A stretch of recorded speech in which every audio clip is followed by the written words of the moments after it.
Béatrice Commanger nous a rejoint. Merci d'être avec nous, soyez la bienvenue.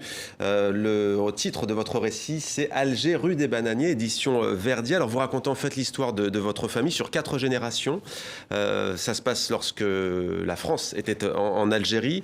Alors c'est vrai que c'est un sujet qui est resté longtemps tabou. Vous, qu'est-ce qui vous a donné envie au fond de nous livrer votre histoire et celle de votre famille ? Peut-être le point de départ, c'est vraiment la prise de conscience finalement que depuis l'Algérie française, c'est un moment de l'histoire. Elle est née en 1830 et elle est morte en 1962.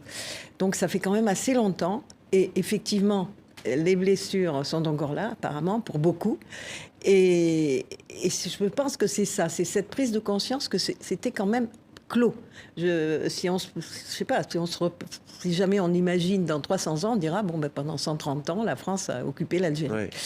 Et donc, je me suis dit, mais moi, le hasard a fait que je suis née là et que j'ai été très heureuse là. Donc voilà. Vous êtes née à Alger ? Je suis née à Alger. Et vous en êtes partie ? Et j'en suis partie. À 12 ans. Alors j'en suis partie en 61. Oui. Ce qui est quand même une grande chance pour moi, parce que je crois que si j'étais partie en 62 avec la valise du cercueil, vous vous souvenez, j'aurais peut-être pas les mêmes souvenirs. Et je suis partie, j'ai eu 2 chances. J'ai eu une chance de partir en 61, je pense, et ce qui a permis d'avoir cette enfance heureuse, et aussi d'habiter cette rue des Bananiers.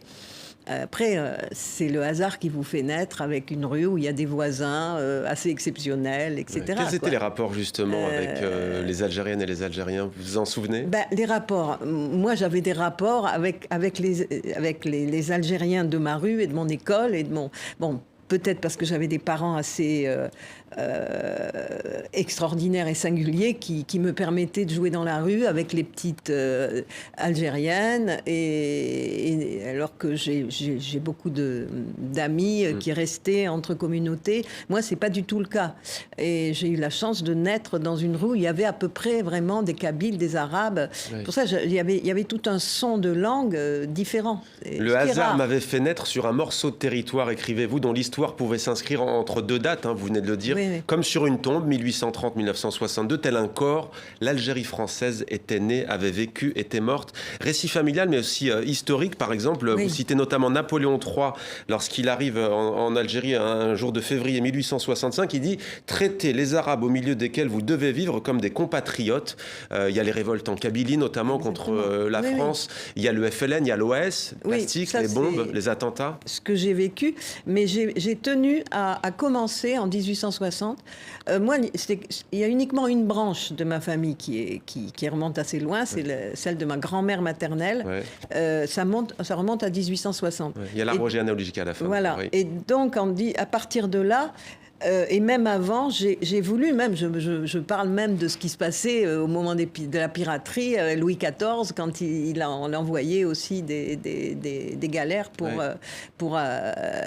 bombarder Alger, quoi. Il y a eu quand même beaucoup de morts avant la colonisation. Et donc, j'ai voulu mettre en regard cette histoire, cette grande histoire, avec...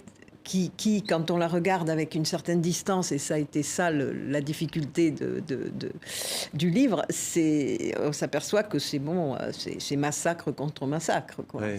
Tout à l'heure, Toby Nathan, qui est ethnopsychiatre, disait qu'au fond, ces chaînes, ces liens, si on arrive à se débarrasser du poids douloureux de la tristesse, d'ailleurs, vous avez dit 61, c'est pas 62, vous êtes d'accord avec lui ?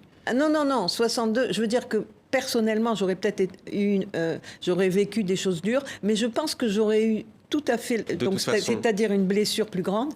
Mais de toute façon, alors je buvais du petit lait en écoutant ces paroles, parce que moi, je pense que c'est la seule façon de se débarrasser, au lieu de dire on est des victimes et de porter ça. Enfin, il faut se rendre compte que les choses ont lieu, et puis voilà. Vous êtes retourné en Algérie ? J'y suis retournée par curiosité en 1978. J'avais l'impression que ça faisait très longtemps que j'avais quitté, mais finalement, c'était que 17 ans. Et où je ne sais pas quoi, ce que j'en ai pensé. J'y allais vraiment sur mes traces.